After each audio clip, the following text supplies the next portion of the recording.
विगत कई महीनों से किसान बिल को लेकर किसानों द्वारा दिल्ली बॉर्डर पर विरोध प्रदर्शन किया जा रहा है, लेकिन प्रदर्शन का कोई हल न निकले जाने के चलते इंदौर में कांग्रेस विधायकों द्वारा सांसद कार्यालय पर ट्रैक्टर से पहुंचकर किसान बिल को काला बिल बताते हुए विरोध प्रदर्शन किया गया।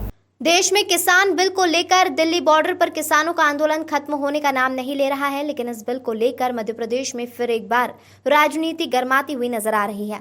इसी बिल को लेकर कांग्रेस के विधायकों द्वारा सांसद शंकर लालवानी से मुलाकात की गई और एक ज्ञापन सौंपा गया।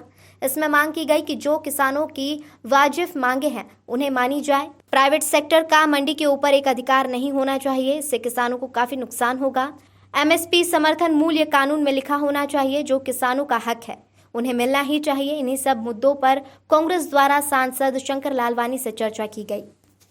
देखिए, मुझे लगता है कि वो विरोध के लिए विरोध करने आए थे, कोई ठोस मुद्दे नहीं थे।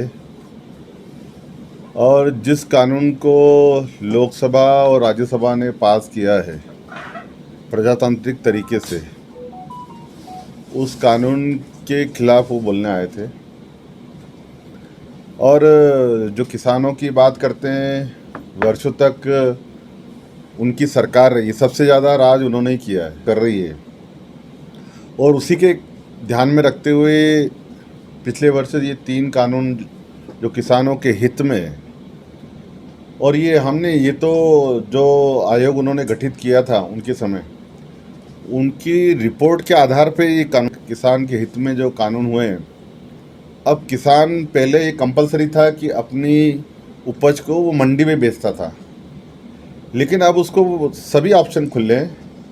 वो चाहे तो मंडी में बेच सकता है, वो चाहे तो बाहर। तो अब सामने अभी किसानों का एक सम्मेलन करा था, जिसमें विदेश में किस प्रकार से वो अपने उपज को बेच सकते हैं। जो टमाटर 5 रुपये, 7 रुपये, 20 रुपये में 5 रुपये मिलते हैं, मार्केट है। हम चाहे यहाँ से लें, हम चाहे वहाँ से लें। तो ये तो होना चाहिए कि किसानों को खुला मार्केट देना चाहिए, उसकी मर्जी कि वो मंडी में, वो ऑप्शन है, मंडी में देना चाहते मंडी में, बाहर देना चाहते बाहर। और दूसरा, कहीं कहीं पहले से ही चल रहा था कॉन्ट्रैक्ट फार्मिंग का, उन्होंने एक बात का विरोध से ही चल रहा है। हमारे मध्य प्रदेश में भी, हमारे पास वाले ज़िले में कॉन्ट्रैक्ट फार्मिंग चलता रहता है। वहाँ फार्मर से कॉन्ट्रैक्ट कर लेते हैं पहले से ही। और ये जो कॉन्ट्रैक्ट की उनको जो कन्फ्यूजन है कि किसानों उसमें दब जाएंगे, वो किसानों का हित नहीं रहेगा। इस कॉन्ट्रैक्ट का जो उपज वो कर रहा है उसका कॉन्ट्रैक्ट होगा। तो मुझे लगता है ये किसानों को गुमराह कर रहे हैं। और बात कर रहे थे कि मंडी में टैक्स कम आएगा।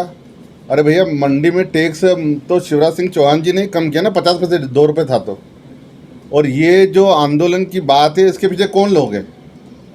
ये आपके समाचार और मीडिया में ही आया था कि जो वहाँ पर पंजाब और हरियाणा के जो आंदोलनकारी दिल्ली के आसपास जो बैठे है, और जनप्रतिनिधि जिस भी ज़िले में हो, वो विधायक और सांसद का एक अपनी केमिस्ट्री होती है, अपना काम करने का एक तरीका होता है।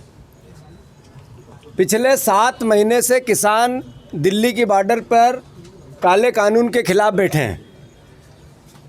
हम हमारे सांसद से आग्रह करान, इस पूरे पेंडेमिक में शांति से उनने उदाहरण पेश किया देश भर में, तो उन काले कानूनों को समाप्त किया जाए। हमने एक एक कानून पे उनसे डिस्कशन की, उन्होंने अपनी बात भी कही, हमने अपनी बात भी कही। पर सर्वविदित है, सबको पता है कि जब स्टॉक लिमिट अनलिमिटेड हो जाएगी तो कालाबाजारी का जो हो सकता है। और तीसरी बात जो सबसे महत्वपूर्ण है, जिसमें किसानों को लेकर समर्थन मूल्य कानून में लिखा जाना चाहिए। अगर आप प्राइवेट मंडी बनाना चाहते हो, स्टॉक की लिमिट अनलिमिटेड करना चाहते हो, तो फिर एमएसपी समर्थन मूल्य, मिनिमम सपोर्ट प्राइस, हर हालत में कानून में लिख के आए, केवल बयान और भाषण में नहीं आए। जब ये मांग करने आए थे कि किसानों के हितों की आप रक्षा करो, आपको वोट किसानों ने भी दिया है। ऐसे ही देश में नरेंद्र मोदी जी को किसानों ने भी चुना है। किसानों में अगर किसी प्रकार का असंतोष है तो इसका मतलब है कि सरकार का दायित्व है कि उस असंतोष को दूर करे। इस पूरे परिप्रेक्ष्य में हम आए थे। कुछ लोकल मुद्दे भी चर्चा का विषय था। इंदौर में बीज की कमी है, इतनी बढ़ गई, किसान को किसी भी रूप में फसल में अब कोई मुनाफा नहीं दिखता है। तो इन सब चीज़ों से हमने उनको अवगत कराया है। सांसद जी को उनने सकारात्मक उत्तर दिया है।